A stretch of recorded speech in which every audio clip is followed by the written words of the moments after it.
परिस्थितियां चाहे जो हों, हालात हों प्रतिकूल, विपदाएं पड़ी सर पे खड़ी, पर मनुज के बाहुबल से वे नहीं होती बड़ी। राह में फिर सिंधु सागर या हिमालय हो खड़ा, पर सहज संघर्ष मानव का सदा होता बड़ा। सादर जय श्री सीताराम। जीवन की आपाधापी में हम अक्सर जीना ही भूल जाते हैं। जी हाँ, हम जिंदा तो हैं, लेकिन इस जीवन से जीवंतता को निकालना, जीवन के रस को निकालना, जीवन के आनंद को निकालना हमसे अक्सर छूट जाता है।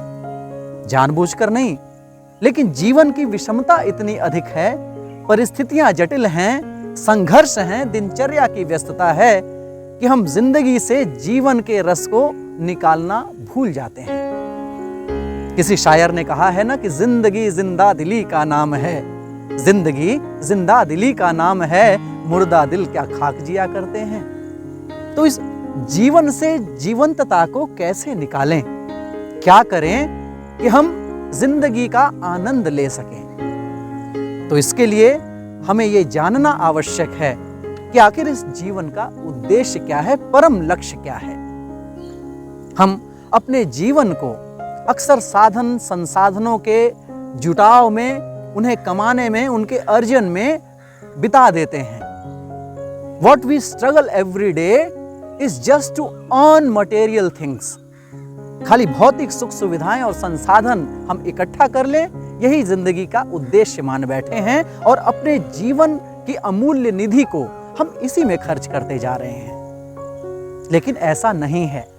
जीवन का परम उद्देश्य, परम लक्ष्य आनंद है। Bliss, what we call happiness, can be earned by material things, physical things. हम खुशी खरीद सकते हैं, लेकिन आनंद नहीं पा सकते। उस आनंद की प्राप्ति के लिए आखिर हम जीवन को कैसे जिएं? इसका एकमात्र तरीका यह है कि हम अपने जीवन को वर्तमान क्षण में जीना प्रारंभ करें। जो कल हुआ उस पर हमारा कोई नियंत्रण नहीं, जो कल होगा वो हमारी सोच की परिधि से भी बाहर है। तो आखिर हम जो कल होने वाला है उस पर अपने समस्त चिंतन को, ऊर्जा को और जीवन को व्यतीत करके व्यर्थ क्यों गंवाएं? Neither what happened is in our control, nor what is going to happen can be controlled by us. What we can only control is what is happening right now. हम अभी क्या कर रहे हैं, वर्तमान क्षण को कैसे व्यतीत करें, ये हमारे अपने बस में है। व्यक्ति का अधिकार सिर्फ और सिर्फ उसके वर्तमान पर है, और ये मान करके कि जो कल हुआ वो भी आवश्यक था, हमारे बेहतर के लिए हुआ है, और जो कल होने वाला है वो भी हमारे बेहतर के लिए, हमारे उत्थान के लिए ही होगा। ये दोनों बातों को मान करके, दोनों का ध्यान रख करके अपने वर्तमान में अपनी पूरी ऊर्जा को लगाना ही आनंद का एकमात्र स्रोत हो सकता है। जो बीत गई सो बात गई, उस पर हम व्यर्थ की चिंता ना करें, और जो हमारे पास आज है, जिस पर हमारा अधिकार है, उस पर अपनी पूरी पॉजिटिव एनर्जी को लगाते हुए, पूरी आस्था के साथ और प्रभु पर पूरे विश्वास के साथ उस वर्तमान के सुधार में हम लग जाएं, तो हमारा भविष्य स्वयमेव उज्जवल होगा, बेहतर होगा, पॉजिटिव होगा। So what we need to control is our present. और वर्तमान को भी नियंत्रित करने का एकमात्र तरीका है, एकमात्र साधन है हमारे अपने विचार। A man is limited by his own thoughts. व्यक्ति सिर्फ और सिर्फ अपने विचारों की जंजीर से बंधा होता है। There is nothing else that can bind you, that can stop you. अगर आप बंधे हैं तो सिर्फ और सिर्फ अपनी मानसिकता से, अपने विचारों से। तो आइए विचारों की गुलामी से बाहर निकलें।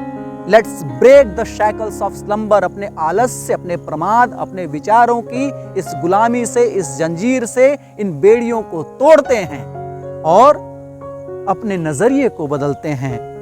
क्योंकि जब हम नजरिए को बदलेंगे तो नजारे स्वयमेव बदल जाएंगे। हम नकारात्मक चश्मे को लगा करके जब परिस्थितियों को देखेंगे तो the same things will appear to us gloomy and dark. हमें बहुत ही काली और घनघोर दिखाई देंगी परिस्थितियां अगर हमने चश्मा, नजरिए का चश्मा काले रंग का पहना है। और यदि हमारे नजरिए का चश्मा सकारात्मक है तो परिस्थितियां चाहे जो हों, हालात हों प्रतिकूल, विपदाएं पड़ी सर पे खड़ी, पर मनुज के बाहुबल से वे नहीं होती बड़ी। राह में फिर सिंधु सागर या हिमालय हो खड़ा, पर सहज संघर्ष मानव का सदा होता बड़ा, पर सहज संघर्ष मानव का सदा होता बड़ा। तो नजरिए को बदलते हैं, नजारे स्वयमेव बदल जाएंगे। आप सभी को आपके सुखद, समृद्ध और सफल जीवन की शुभकामनाएं संप्रेषित करता हुआ मैं आपसे आग्रह करता हूं कि यदि आपको ये वीडियो पसंद आया हो तो इस वीडियो को लाइक करें, इस वीडियो को शेयर करें और चैनल को सब्सक्राइब करें। और आइए जुड़ते हैं इस प्लेटफॉर्म के माध्यम से ऐसे ही अनेक आध्यात्मिक और व्यक्तित्व विकास के विषयों को लेकर के। सादर जय श्री सीताराम।